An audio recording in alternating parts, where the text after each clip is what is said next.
하나님이 주를 다시 살리셨고 또한 그의 권능으로 우리를 다시 살리시리라.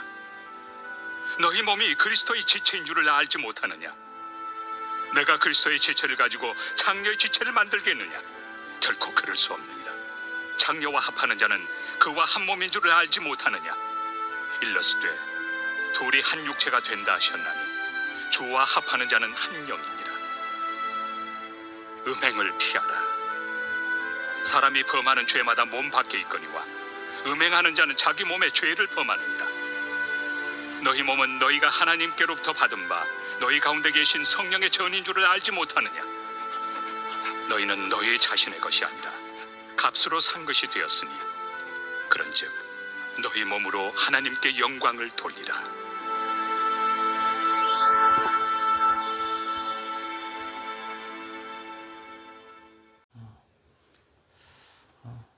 이 당시 고린도 교회 교인들은 이원론에 빠져 있었습니다.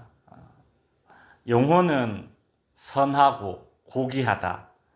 근데 몸은 천하다, 악하다. 영혼이 중요하지. 이 몸뚱아리 이거 아무렇게나 사용하면 어때? 그래서 몸으로 음행을 마음껏 저질렀지만 바울은 오늘 본문 14절에서 몸도 중요하다라는 것을 분명히 또 강조하고 있죠. 하나님이 주를 다시 살리셨고 또한 그의 권능으로 우리를 다시 살리시리라. 그러니까 하나님은 예수님의 이 몸이 부활할 수 있도록 예수님의 몸을 부활의 몸으로 다시 살리셨다라는 것을 바울이 강조하고 있습니다. 정말 이 몸이 악하고 천한 것이라면 예수님이 십자가에 죽으셨을 때 그 영혼만 하늘로 쑥 가면 되는 거 아니겠습니까? 근데 하나님은 예수님의 몸을 다시 살리셨고 그 부활의 몸으로 그대로 승천하셨다라는 것이죠. 이것으로 보아서 하나님은 몸을 전혀 중요하지 않게 여긴다라는 이런 이원론은 고린도 교회 교인들의 이 주장은 전혀 틀린 주장이 되는 것입니다. 예수님의 몸이 부활하셨듯이 하나님께서 하나님의 능력으로 우리의 몸을 다시 살리실 것이다 라는 것이죠. 근데 고린도 교회 사람들은 영혼만 선하다, 몸은 악하다는 이런 생각을 가지고 있었기 때문에 그들은 음행을 저지르면서 어떤 점점 더 이 양심의 가책이 무뎌졌던 것입니다.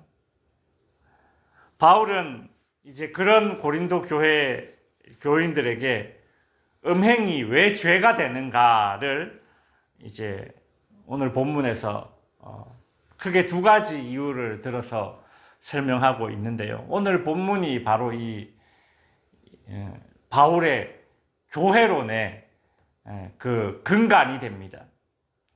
오늘 본문 15절에 보면 우리의 몸은 그리스도의 지체이기 때문에 음행은 죄다. 몸으로 짓는 음행은 죄가 된다. 이제 바울은 그리 말하고 있습니다. 너희 몸이 그리스도의 지체인 줄을 알지 못하느냐? 내가 그리스도의 지체를 가지고 창녀의 지체를 만들겠느냐? 결코 그럴 수 없느니라. 그러니까 우리의 이 몸이 그리스도의 몸이 되었다라는 것입니다. 그리스도의 몸이 되었다. 그러니까 주와 합하는 자는 그리스도의 몸이 된 것입니다. 이처럼 바른 진리로 무장한 기독교는 몸을 절대 천시하지 않습니다. 왜요? 우리의 몸이 그리스도와 합한 순간 이 몸은 더 이상 내 몸이 아니라 예수님의 몸이 되는 것이니 이 몸으로 어찌 죄를 짓겠습니까? 간혹 이제 아직까지도 뭐 어떤 영성을 위해서 몸을 좀 혹사시켜야 한다라는 그런 사고를 가지신 목사님들도 제가 본 적이 있습니다. 몸의 어떤 욕구를 죽이기 위해서 스스로 몸을 좀 이렇게 가혹하게, 자기의 몸을 가혹하게 대하는 것입니다. 그 종교개혁을 일으켰던 루터도 이 바울이 쓴 이 로마서나 이런 서신들을 깊이 묵상하고 그 말씀의 진리를 깨닫기 전에, 그러니까 그가 이제 수도사로, 사제로 있을 때에, 신부로 있을 때에 그도 자기의 몸을 아주 혹사시켰습니다. 그러니까 그 루터의 자서전을 보면 하루의 일과를 쭉 돌아보면서 밤에 회초리로 자기 등을 때리고 회초리로 자기 종아리를 때려서 막 피멍이 들게 만들고, 그렇게 자기의 몸을 혹사시키면서 자기의 영성을 더 개발하려고 했던 이런 시도들. 근데 이제 루터가 그런 이야기를 해요.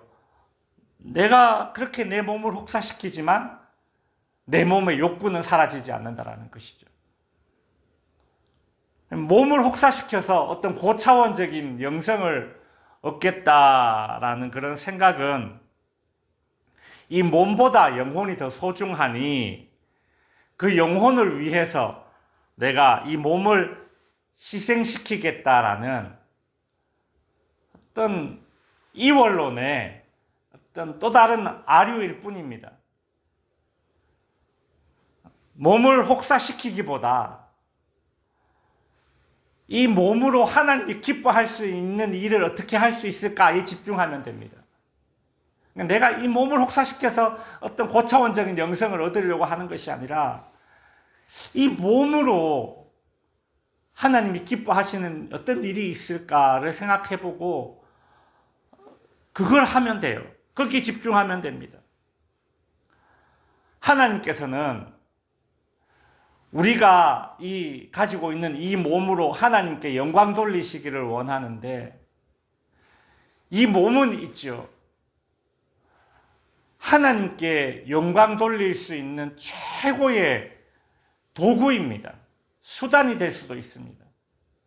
이 몸으로 찬양하고, 몸으로 선행하고, 몸으로 하나님께 마음껏 예배 드릴 수 있는 예배 자리로 나올 수 있는 것이, 이것이 얼마나 큰 기쁨입니까?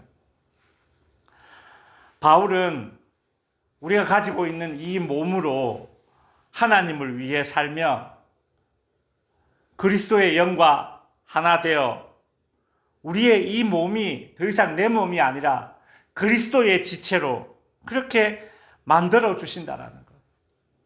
이것이 참 큰 신비입니다. 이 정체성이 희미해지면 어떻게 될까요? 몸으로 죄를 짓게 돼요. 이 당시 로마는 도시 곳곳에 공창을 만들었습니다. 공창이 뭡니까? 창녀촌인데 공적으로 만든 창녀촌이에요. 그러니까 나라에서 만든 창녀촌입니다. 왜 만들었겠어요? 이 당시 로마 황제 칼리굴라는 이 부족한 이 재정을 만들기 위해서 창녀촌 제도를 공창화해버렸습니다. 그러니까 어떻게 하겠어요? 막 장려하는 거예요. 이런 이원론을 더 퍼뜨려서 야, 몸으로 짓는 거 그거 죄 아니야. 뭐 마음껏 해. 그렇게 이제 적극 참여할 것을 요구했습니다. 그러니 이 초대교회 성도들이 그런 시대를 살아야 하는 겁니다. 그런 어떤 로마의 어떤 정책 앞에 놓여진 것이죠. 그래서 바울은 오늘 본문 16절에서 창녀와 합하는 자는 그와 한 몸인 줄 알지 못하느냐라고 책망하는 것입니다. 그리스도와 연합한 성도가 자기 몸을 가지고 또 창녀와 몸을 썩는다라는 것은 그리스도의 몸을 더럽히는 것이다. 내 몸을 더럽히는 것이 아니라 그리스도의 몸을 더럽히는 것이다. 특별히 오늘 본문은 바울 18절에서 다른 죄는 몸 밖에 짓는 죄이지만 음행은 내 몸에도 짓는 죄다. 그렇게 이야기하고 있죠. 내 몸이 뭡니까? 내 몸은 그리스도의 몸에 짓는 죄예요. 그러니까 음행의 이 심각성을 이제 이야기해주고 있습니다. 이 구절을 제가 이렇게 묵상하면서 사람이 범하는 죄마다 몸 밖에 있거니와 음행하는 자는 자기 몸의 죄를 범하느니라. 보통 우리가 죄를 지면 가해자와 피해자가 구분되지 않습니까? 근데 이 구절을 묵상하면서 그러니까 음행하는 죄는 몸 밖에 있는 것이 아니라 몸 안에 있다. 자기 몸의 죄를 범한다. 그러면 음행의 죄는 내가 가해자이면서 동시에 내가 피해자가 되는 겁니다. 얼마나 어리석은 짓을 하는 것입니까? 음행이 왜 죄가 되는가? 또 다른 이유는 19절에서 바울이 이렇게 이야기하고 있습니다. 우리의 몸은 성령의 전이다. 비슷한 맥락이죠. 우리의 몸이 그리스도의 몸이기 때문에, 또 19절에서는 성령의 전이기 때문에 우리가 예수 그리스도를 인생의 구주로 고백하고 모신 그 순간 내 몸은 성령께서 거주하시는 전이 된다. 이것이 바울의 교회론 아닙니까? 여러분, 구약의 이스라엘 백성들을 한번 생각해 보십시오. 유대인들이 하나님께 제사 드리는 장소, 성막 보면 성소가 있고 지성소가 있고, 그죠? 거기에 보면 이제 대제사장이 1년에 한 번 그 지성소 안에 들어갑니다. 대속죄일에 1년에 한 번 들어가는데 그 너무 거룩한 곳이니까. 근데 대제사장이 들어갔다고 혹시 죄가 있으면 그곳에서 죽어요. 그래서 죽으면 또 그 죽은 혹시 대제사장이 죽으면 이렇게 꺼내야 되잖아요. 근데 사람이 들어갈 수가 없으니까 지성소에 들어가는 그 대제사장의 몸에 이렇게 방울을 달고 그리고 발끝에 이렇게 줄을 묶어서 딸랑딸랑 거리는 소리가 나지 않으면 죽은 거예요. 바깥에서 밧줄로 이렇게 줄줄줄 당겨서 그 정도로 이 유대인들이 하나님이 거하시는 이 지성소를 그렇게 두려우면서 동시에 존경하는 그런 공경의 자세로 대했다라는 것이죠. 하나님이 거하시는 장소이기 때문에 그들은 그 정도로 두려우면서 무겁게 성막에 대한 인식이 있었다라는 것이죠. 바울이 고린도 교회 교인들에게 가지기를 원하는 생각은 바로 이런 겁니다. 야, 우리 조상들은 성막을 하나님이 계신 곳이기 때문에 그렇게 두렵고 무겁게 대했어. 근데 너희 몸 성령이 계신 곳, 하나님의 영이 계신 곳 아니야? 우리 조상들은 그렇게 성막을 중요시하게 여기고 하나님이 계신 곳이기 때문에 두려워 떨었는데 너희들은 왜 그러냐? 너희 안에 성령이 계시다면 너희 몸이 지성소가 되는데 왜 그렇게 가볍게 여기냐? 이제 이야기를 하면서 책망하는 것이죠. 성도 여러분, 성도가 성도로 불릴 수 있는 이유가 무엇이겠습니까? 우리가 뭐라고요? 우리 성도라 그러잖아요. 근데 성도, 거룩할 성, 무리도, 거룩한 무리. 우리가 뭐라고 성도라고 불리겠습니까? 우리가 뭐라고? 우리가 성도라고 불리는 이유는 내가 거룩해서가 아닙니다. 내가 세상 사람들보다 더 나아서가 아닙니다.